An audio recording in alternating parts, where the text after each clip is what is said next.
Ehk siis võitjameeskonna DNA esimene ülesanne või esimene vastus oli see, et ootuste juhtimine.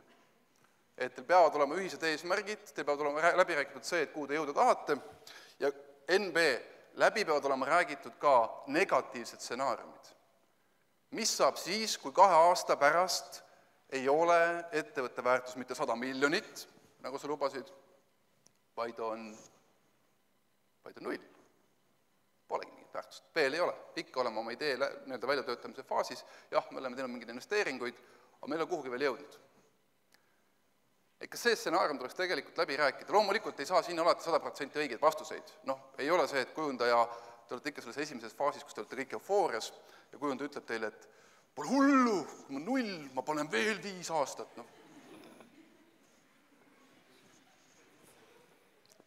Te teate ise ka, et tõenäoliselt ei pane. Ehk siis kogu aeg, mis te peate tegema, pange ennast selle inimese rolli, kellega te räägite, mõelge, tõenäoliselt kujundaja on veel noor poiss, 23-aastane, 3 aasta pärast on ta 26 või 2 aasta pärast on 25,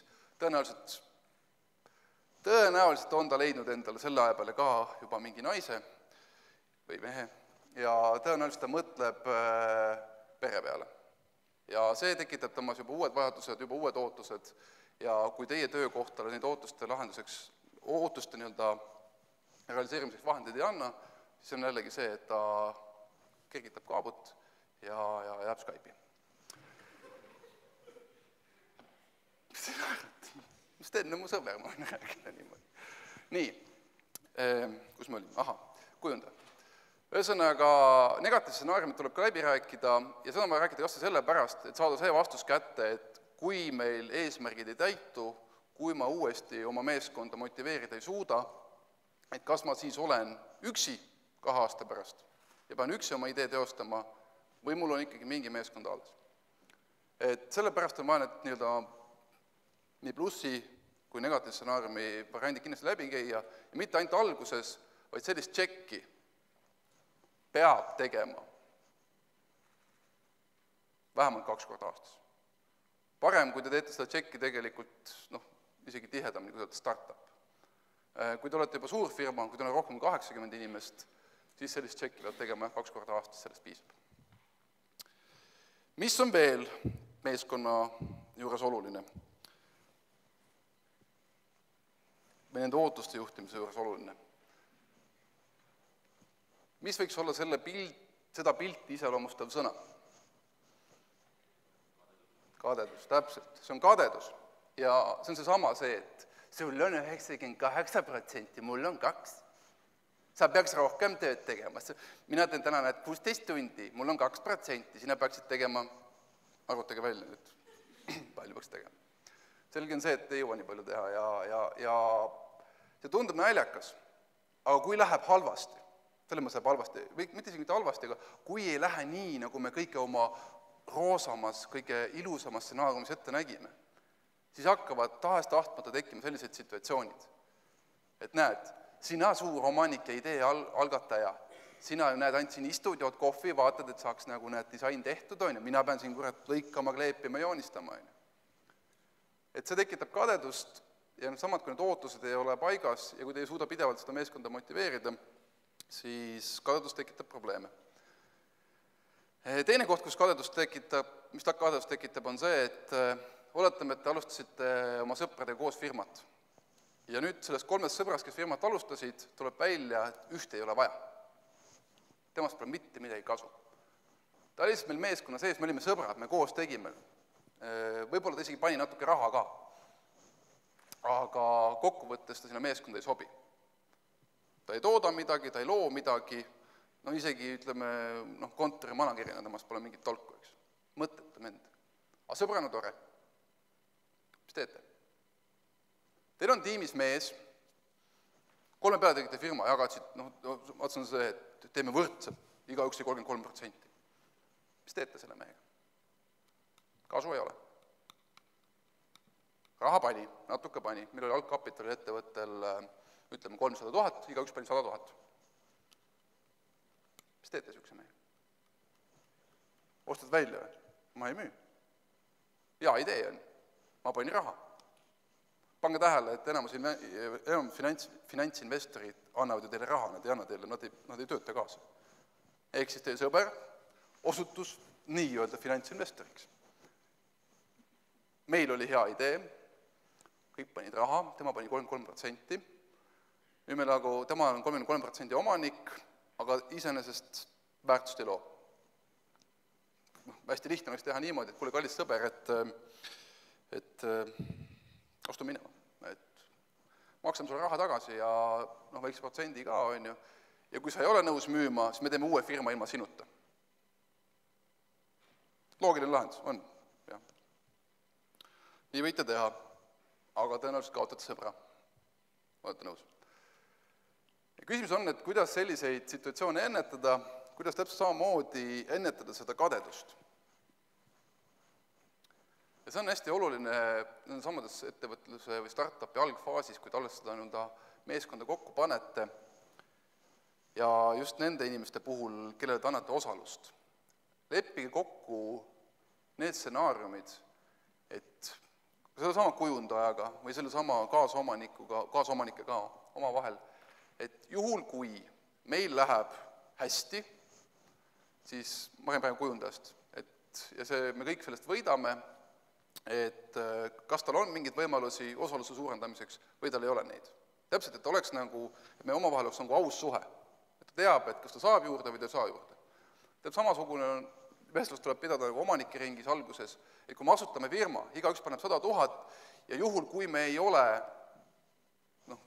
ülipositiivse stsenaariumiga lennanud ja tuleb välja, et meil on negatiivne stsenaarium ja juhul, kui tuleb välja, et sina piisavalt ei panusta, kuigi me alguses kokku lepime, et me kõik võrdselt panustame, et mismoodi me siis käitume.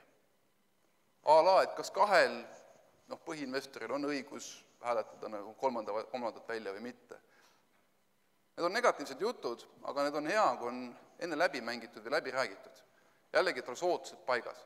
Et igaüks saaks aru, et ma panin 33% rahast, aga me leppisime kokku ka, et me kõik võrdselt panustame, et mida see võrdne panus siis reaalselt tähendab.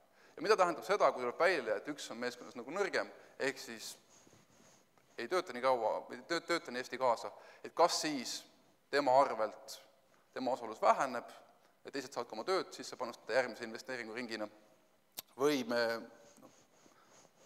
peabki ära müüma oma osaluse. Kindlasti ei pea müüma nagu sama hinnaga või odama hinnaga, ja oleks, kui suudaksite äkki talle mingit protsenti võimaldada. Aga kadedus on startupi juures üks kõige ohtlikumaid vastaseid ja seda kadedust tuleb pidevalt siis oma meeskonna liikmete vahel testida, näha seda, et kas sul on ettevõttes sellega probleeme või ei ole. Ja kindlasti tulevad need kadedusega seotud probleemid siis, kui teie keel, mismoodi oma inimestega räägite, mismoodi te inimesi motiveerite, on selline, et näed, ma annan sulle 2%, sulle annan 5%, sulle annan 10%. Ärge rääkige protsentides, rääkige absoluutnumbrites, ehk siis rääkige rahas kätte. Nii on lihtsam.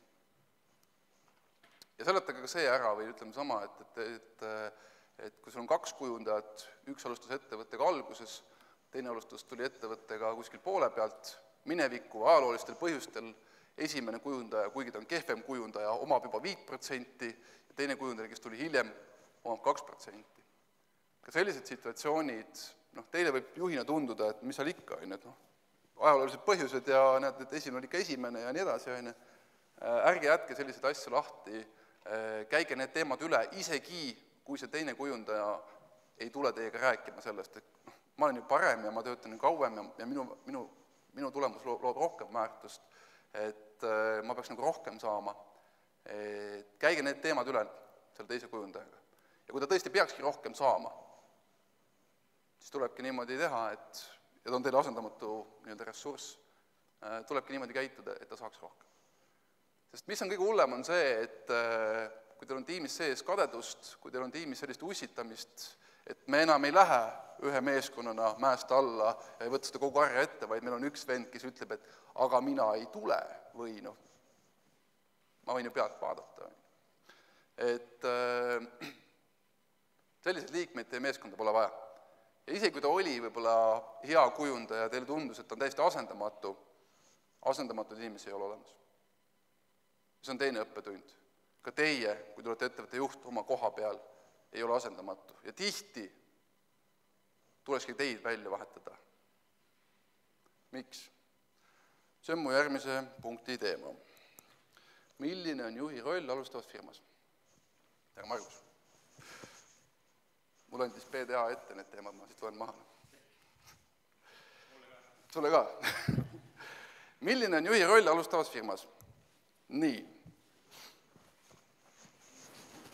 Siin pildi peal on meil mõned kotkad.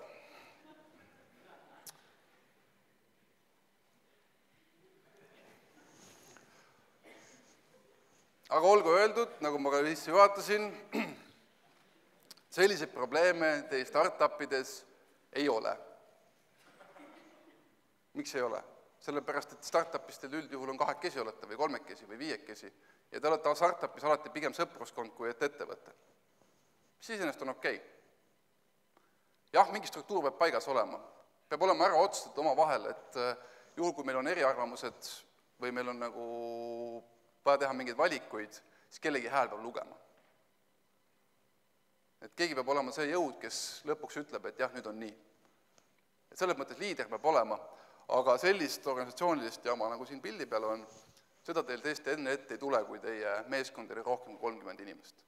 Sinnamaani olete te kõik enam-vähem samal tasemel, kõik teevad kõike ja üks ohtlikumaid asju, mida startupide puhul juhtub, mida on juhtunud ka minu enda osalusega startupides viimasel ajal, mis ma olen tähele pannud, on see, et võtmeinimesed ei tee mitte seda tööd, mida nad peaksid tegema, vaid tegelevad juhtimisega.